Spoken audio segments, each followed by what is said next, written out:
Well, they're playing the same type of style that they played a year ago. They really want to, spread you. They rely on the three-point shot an awful lot, especially from their post players, quote-unquote post players, guys that want to stretch you at the 4 and the 5.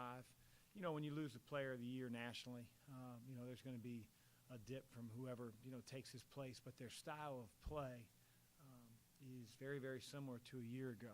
The bottom line is Creighton's a much better team than their record indicates. They've been in games that have been one-possession games. I mean, you can rattle off the number of games they could have won. I'm sure on their side of things, they feel should have won. Whether it's home against Seton Hall, at Marquette, it's a Carlino 3 to beat them at the buzzer, at Butler, up 1 with a minute left. So, they've been pressed with a little bit of bad luck, but we know that they're certainly a very, very capable team, a team that's going to play hard tomorrow night.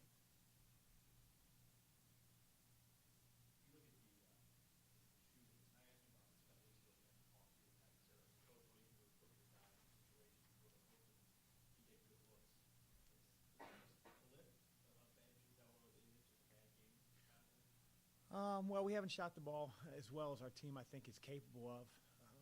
I think it's our job as coaches to spend a little bit more time shooting the ball in practice. Of course, that's going to take away from other things. Our guys need to spend time in the gym outside of practice. And then, we have to continue to try to manufacture quality shots. I would say that of the 19 threes that we shot against Seton Hall, probably 7 or 8 of them probably shouldn't have taken. Now the other ones, good shots. Ball goes inside, ball goes, gets thrown outside, or it's changed sides of the floor. That's very, very different. We'll take those threes every day of the week from the same guys that have been shooting them, and I'm confident we'll shoot a higher percentage. James played well last game, had a lot of rebounds, obviously. What could he do to get more time on the court? Is there anything about anything that needs to fight?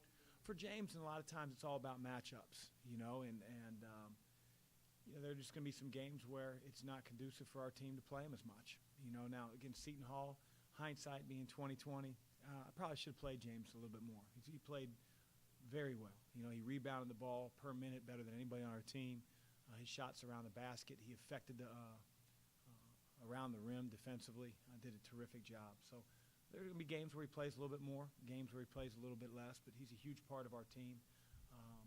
And when you ask what does he need to do maybe better, I think he just has to continue to rebound at a high level.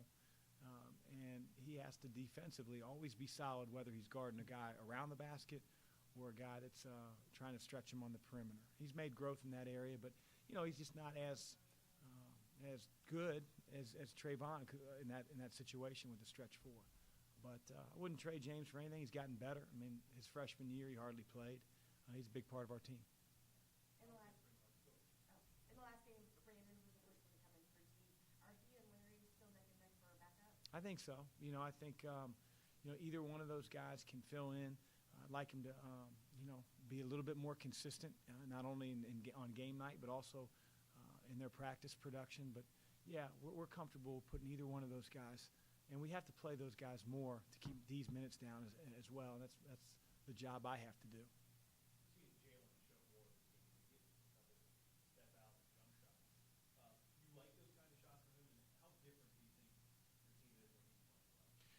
We're a lot different.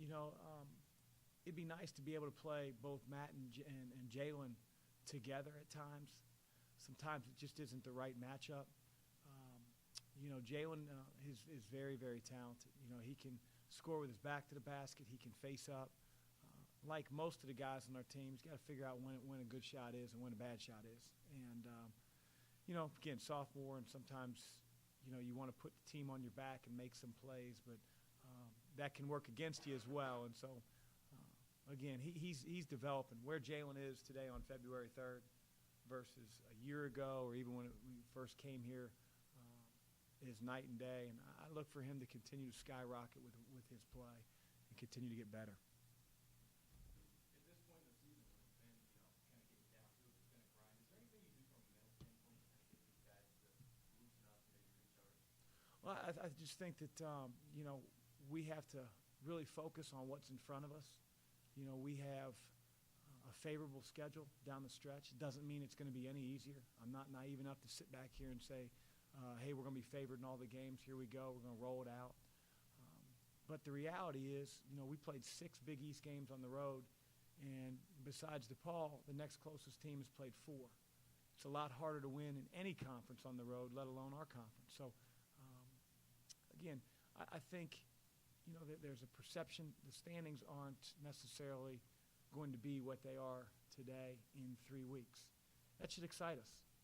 That should tell us that, hey, if we play our best basketball down the stretch, we're going to put ourselves in great position for the Big East tournament and for the NCAA tournament as well, and there's a lot of stuff to play for from here on out.